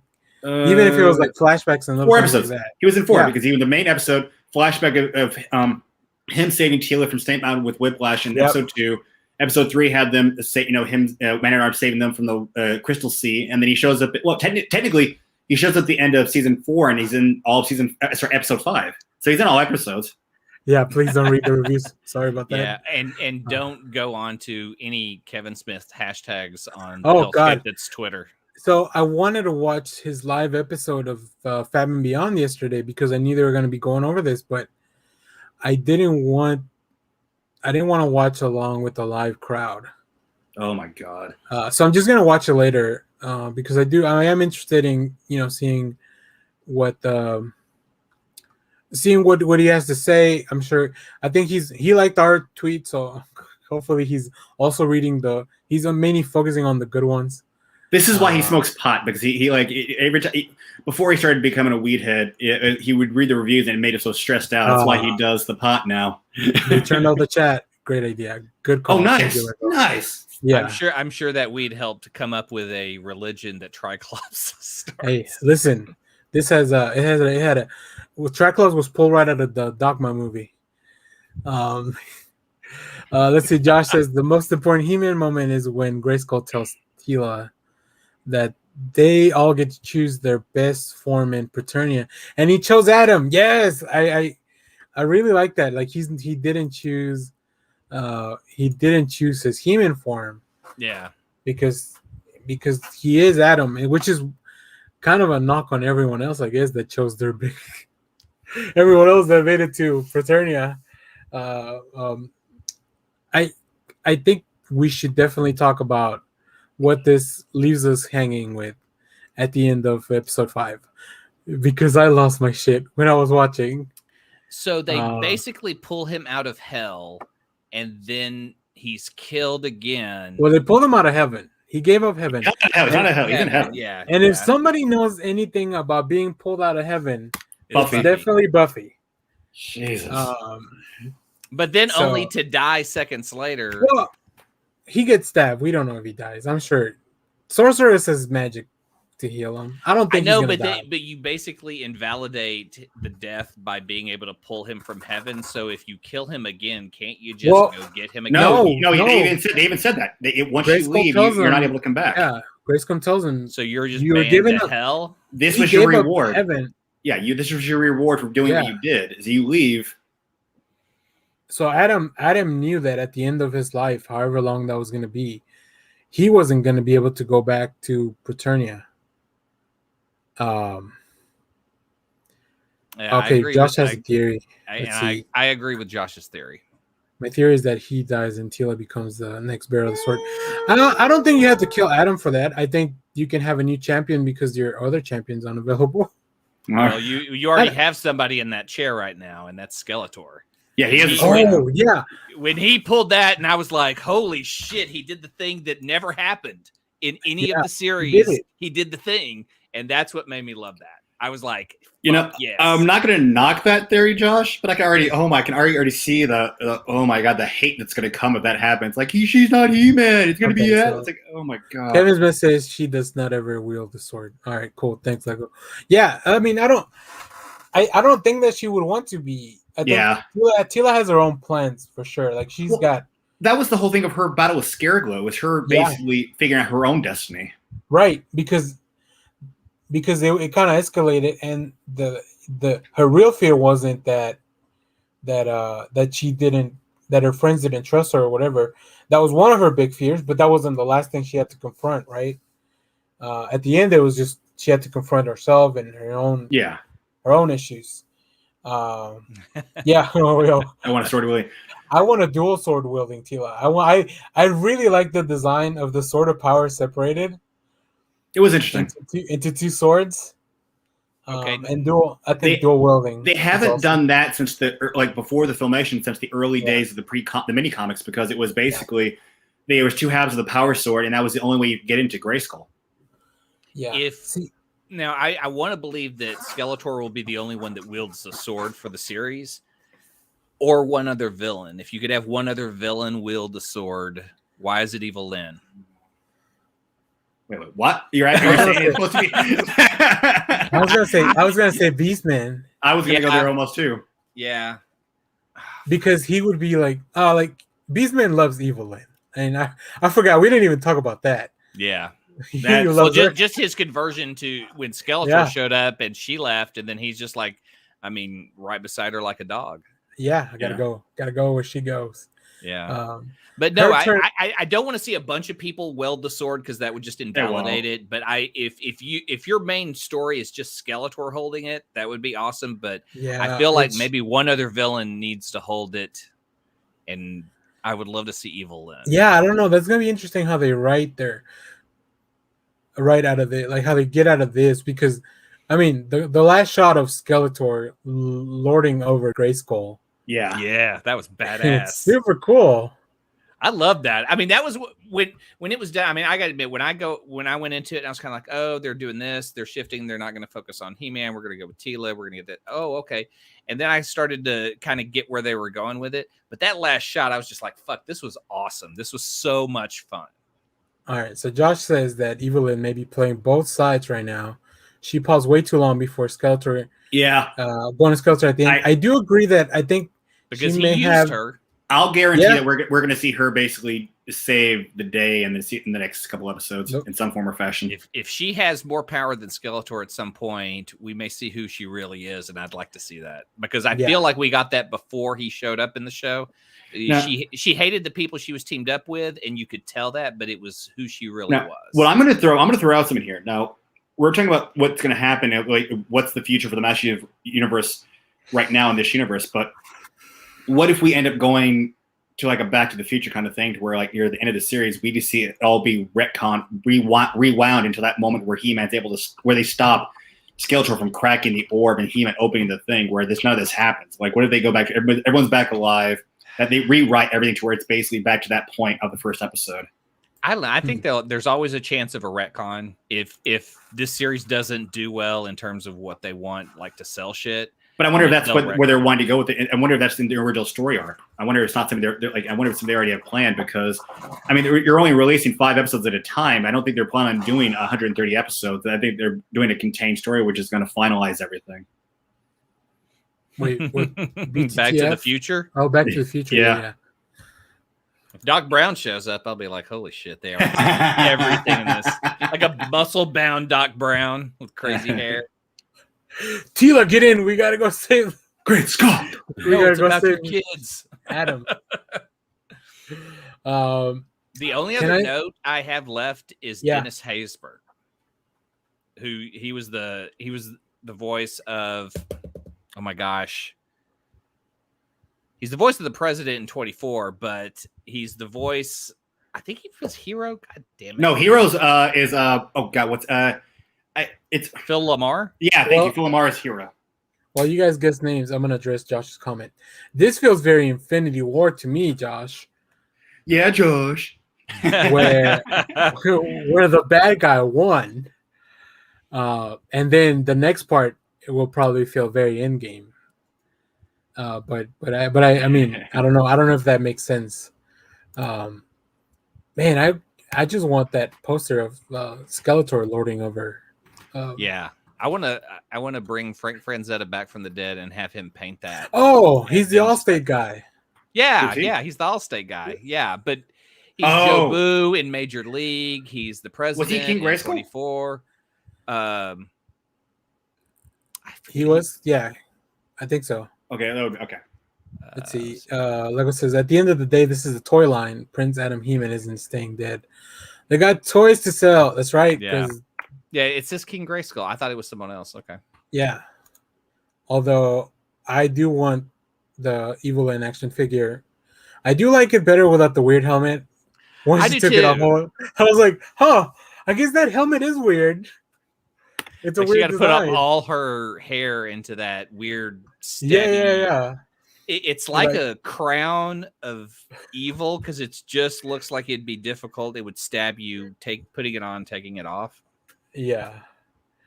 All right. Is there any final thoughts on He-Man? Or sorry, I got to throw mine in there. Okay, on Masters of the Universe. I'm totally wrong. Hold on, I got to correct myself on Dennis Haysbert. He used to pray to Joe Boo. His character's name was Pedro Serrano. Oh, in Major League. In Major League. Yes. Okay, so I got one. Okay, so this is where I'm going to throw how they tie in the Master Universe live action film with Lundgren. So, wait, hold on. Go ahead, Josh. What's the question? Go ahead, Josh, and then we'll wrap up. He has a question for Kyle that only Kyle can answer. Yeah. I would think. I don't know. Maybe we can do it. Maybe Clay and I can chime in. I know we look good on cameras, but we're here for more than our looks. Yes. All right. It says, is there anything to the idea that Skeletor's skull in the head of the body they used to get into Subternia? Is there anything to the idea that Skeletor's skull is the head? Okay. No, it's not. That's what I'm saying. Scareglow is not Skeletor. That they're two separate characters. That's the thing. It's like there might be some connection to Skeletor, but within all the lineage, basically he is like when they released the original toy, they said the shadow of Skeletor. So he's not officially Skeletor. It's not like they took Skeletor's head and he's on the body. Scareglow is his own being and demon. So it's like because that wasn't Skeletor's head. That was the scepter. Yeah. It was the. Oh my God! The ram. It was the the head of the scepter. Yeah, the staff. The staff. Yeah, it's instead of a staff. What did they have a name for it? I can't think of the freaking name. He's saying is that Scareglow's skull? There? No. The scepter is totally different. That's just the top of his scepter. The purple Scareglow itself is. The purple ram. That's the head at the top of Skeletor's. Okay. He's saying that does the staff.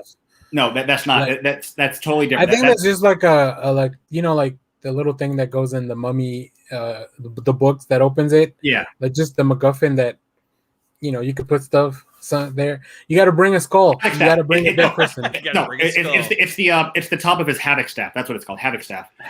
Yeah. So basically, Scareglow himself is a totally different being. He might have a skeleton face, but he's a totally different, separate being than havoc staff. Havoc staff, not staff. Okay, havoc staff.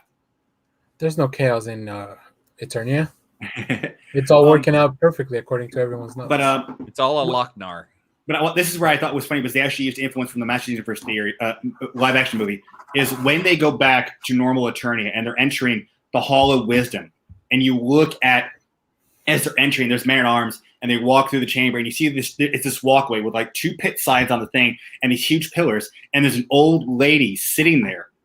It's a throwback to the fucking live action throne room of Grayskull in the live action, because you had a walkway with 2 pits, the pillars, and an old elderly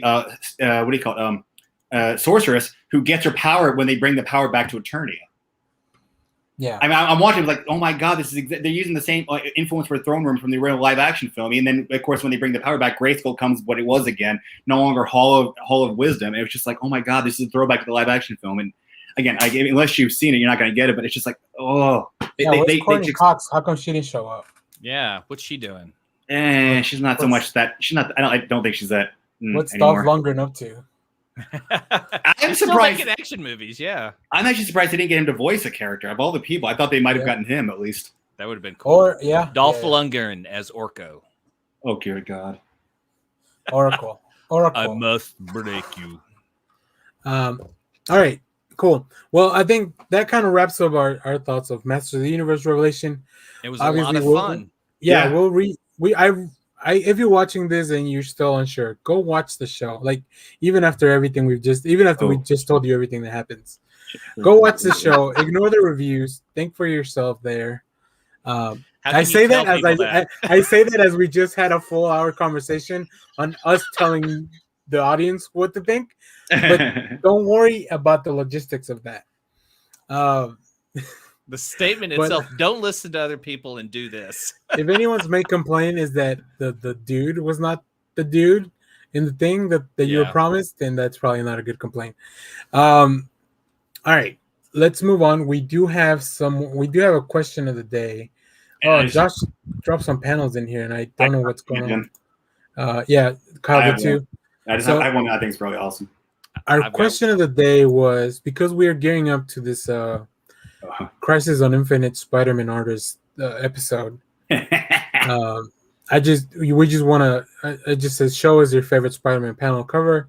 Let me show you guys this Josh that he did send us on the Discord. Even though his internet wasn't cooperating today. Because he read comic books. You need to stop reading comic books. If you guys want Josh in the show, check out. Oh, let me wait, remove Clay, that. were you showing your stuff?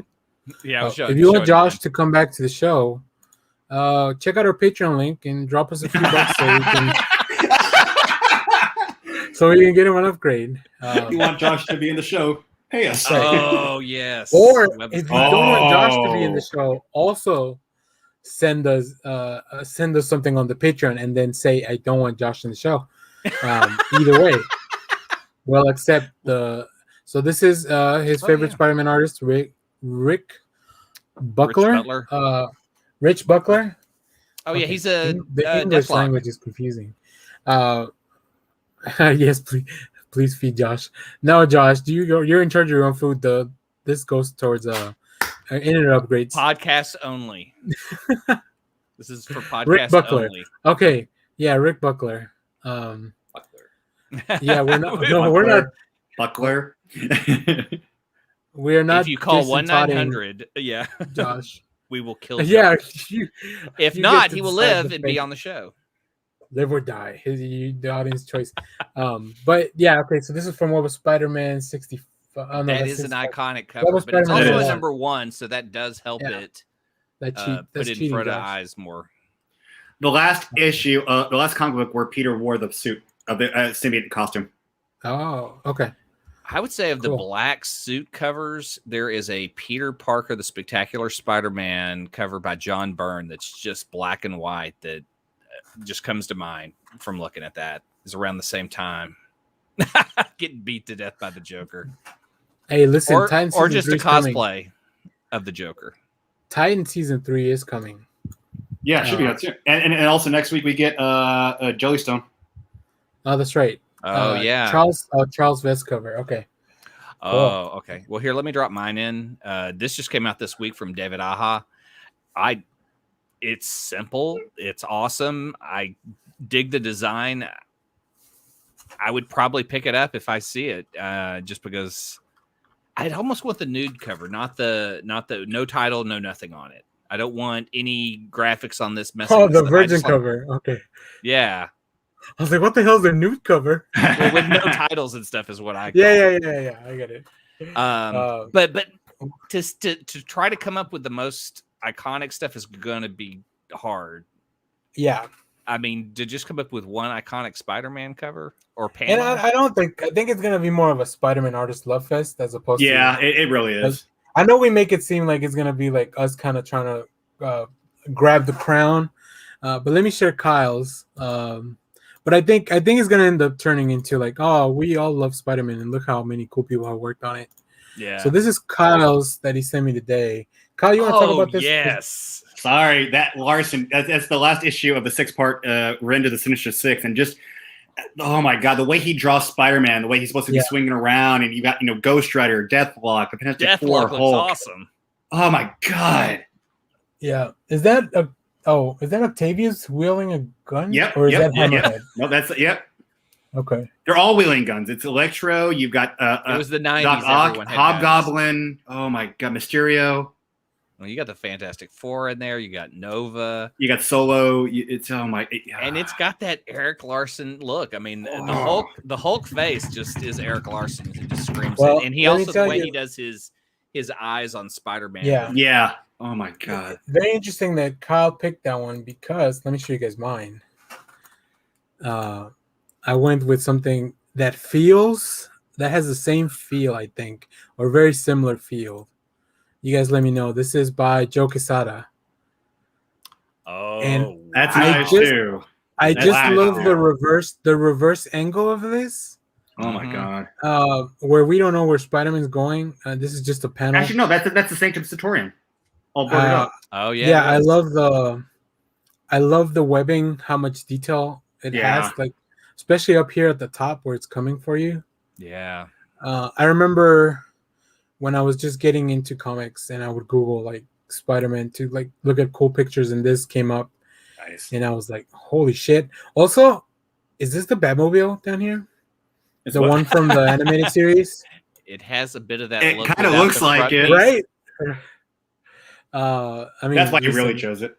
we know Quesada has done stuff on Batman before. He gave us a Spiky Boy. What's his name? The other Batman. Oh, Terry McGinnis? No. Fuck. From the 90s. Oh, Azrael. Oh, yeah. We try to forget that.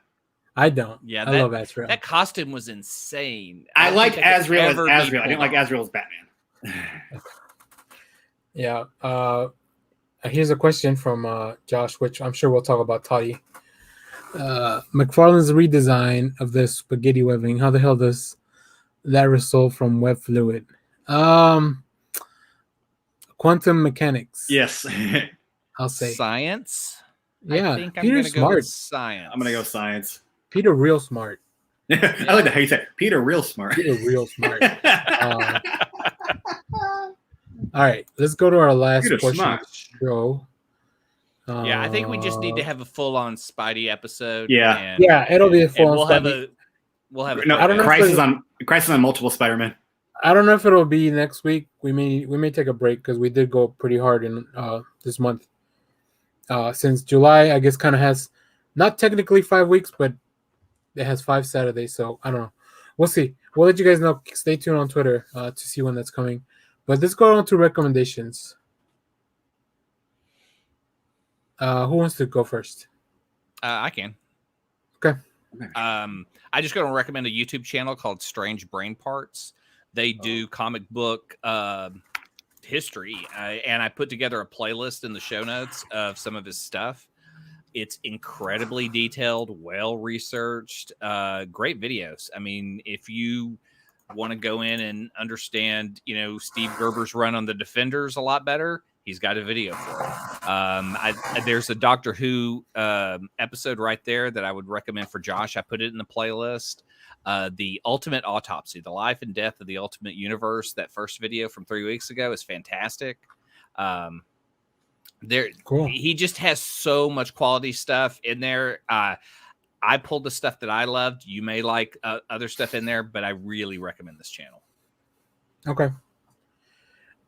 Cool. Let me go next here real quick. Oh, where's my stuff? Okay. So first, the movie with Vince Vaughn and the actress who's going to play Cassie Lang, Freaky, is on HBO Max now. Oh, so if okay, you like, good. So if you like Freaky Friday body swap with slasher Serial horror, killer, yeah. Yep. Go check that out. And then for comics this week, Tom Taylor and John Tim have a new comic called Superman, Son of Kal-El. That comes out on Wednesday. Go check that out. And then Vault Comics sent us the last book you'll ever read by Cullen Bunn and Layla Lace. So I'll be reviewing that on the channel early, maybe tomorrow, maybe. Depends on what I do today. Depends on if I go watch Snake Eyes today or not. So, or old either. You're just surrounded by what they've been selling you since you were a kid. Yeah. G.I. Joe toys and He-Man toys. Well, yeah, that, and then our M. Night Shyamalan movies. What an interesting weekend for me to have choices to go to the theater, where I want to watch both of the movies eventually, but I'm in no rush to do so. Snake Eyes does look good. Yeah, that's probably my first choice. It is longer than Old. That's the only other thing. G.I. Joe is 0-2 in movies. I think I can wait on a G.I. Joe movie. Josh has a comics recommendation, or has a recommendation for a Comics Kingdom subscription. Maybe he can just fill us in on that next time he's at the show. But I'll drop a link on the description for it anyways, if you want to check it out now. And then Kyle, what do you have for us? I'll be straight up honest. I don't have one this week. I didn't even think about it, so I'm just gonna have to skip. Okay, that's fine. I mean, go read SpiderMan comics. I'll straight up honest. Just watch Master Universe Revelation. That's gonna be my recommendation. It's 5 episodes. It really does not feel like. It doesn't even feel like it. It goes by really quick. Like, here's what I'll say about it. Yeah, it does.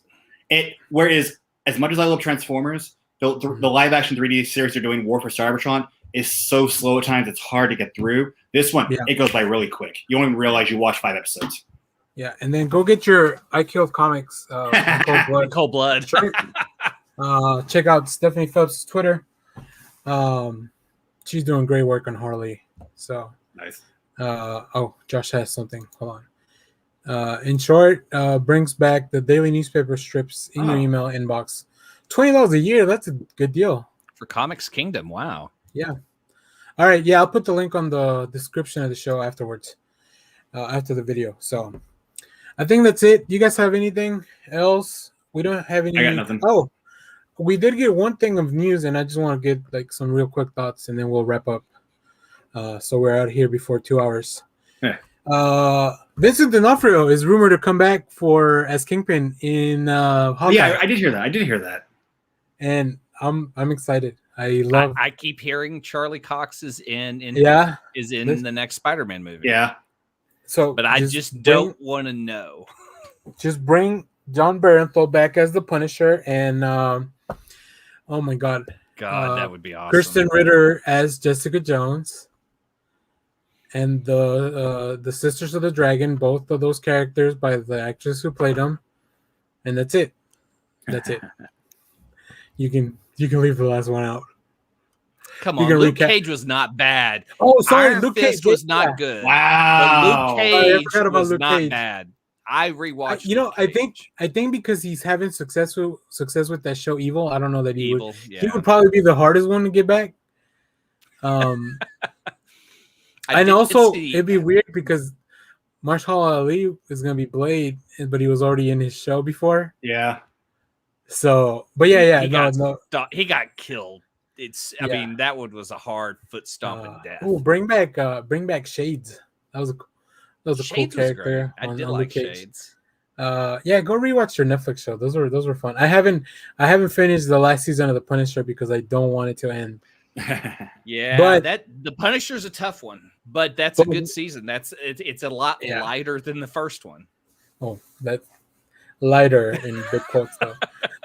But if we do get some of these Netflix characters to come back, even if they're not continuity, then I'll finally be able to let go of Netflix and then just finish the season. So I want to collect all the Daredevil Steel books because they have Joe Quesada art and they just have 3 seasons. And that really is the only thing I want from the Netflix. I do love the Defenders. Yes. Really, I kind of want all of them. I would not rewatch Iron Fist. It's fun. I think the second season of Iron Fist was not as bad. They get 2 seasons, right?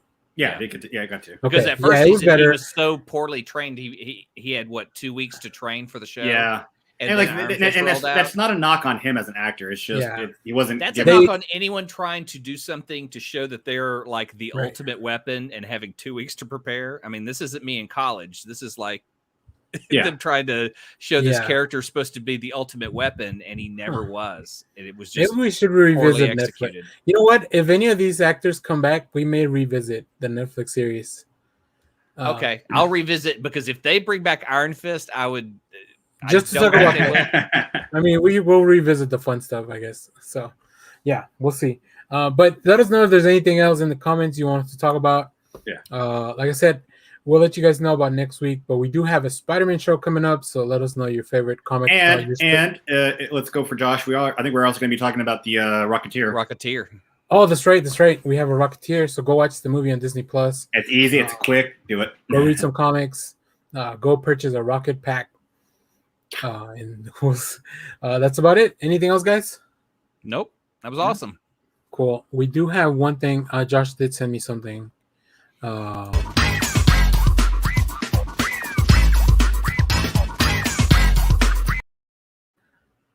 And then I have to play a. Really, I never.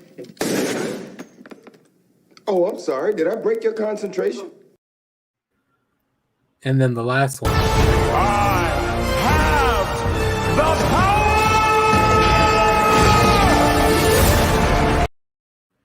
All right. Thanks everyone for watching. Bye-bye. Una loves you. El Bibo. Oh, we don't have the other one. Well, yeah, we do. I thought I'd load it. I'll play that. Is it in the video thing? I thought I had. Maybe I didn't. I don't see it uploaded. We have this one. Who's Moon Knight? The other one. We only have that one. The other one you could use as needed. Disappointment and Kyle. Yeah. Why? The fact that Bagley's a better artist? I'm sorry. Ooh. Nicely timed. All right. Thanks, everyone. Bye-bye. See ya.